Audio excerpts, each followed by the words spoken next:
Мне не страшно остаться одной и ночами смотреть потолок. Мне не страшно болеть не тобой или бросить под ноги платок. Не боюсь ни разбитого сердца, ни проблем или мертвой тоски. Я боюсь, что впущу тебя в сердце, где блуждать буду я, а не ты.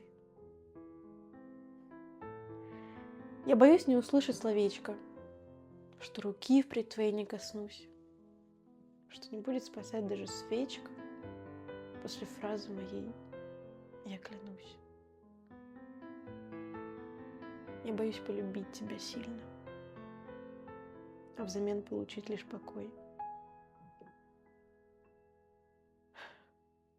Мне одной остаться не страшно, но болеть я хочу лишь тобой.